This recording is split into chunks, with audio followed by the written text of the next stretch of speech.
Hello. तर 2 दिवस झालं मी काही ब्लॉग बनवलेला नव्हता. याचं कारण असं की बघा, समोरच्या व्यक्तीबरोबर आपण कितीही चांगलं वागलो, कितीही चांगलं राहिलो, प्रामाणिक राहिलो, तरी हे लोकं आपल्याला कधी ना कधीतरी त्रास देतच राहतात. असंच काही कामामध्ये माझ्याबरोबरही झालं होतं. तर याचं मला खूपच वाईट वाटत होतं. आणि बघा, इतकं प्रामाणिक राहूनसुद्धा लोकं त्रास देतात, तर यांना काय आनंद मिळतो हे देव जाणे.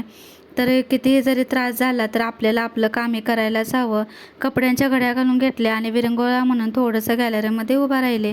आमच्या गॅलरीमध्ये तसं काही जास्त असं बाहेरचं काही दिसत नाही, तरी पण छान वाटतं. आणि मी जेवण ऑलरेडी करून ठेवलेलं होतं, तर किचनही साफ करून घेतलं होतं आणि मशीनला कपडे लावले. तर शक्यतो मी जास्त मशीनला कपडे लावत नाही, हातानंच धुते, कारण मला असं वाटतं की मशीनपेक्षा हातानेच कपडे स्वच्छ निघतात. त्यानंतर ही लादी पुसायची होती. वरच्या रूममध्ये आले तर जिकडे तिकडे पसाराच होता, कारण लहान मुलं असतील तर खेळणे वगैरे पुस्तकांचा पसारा पडतोच.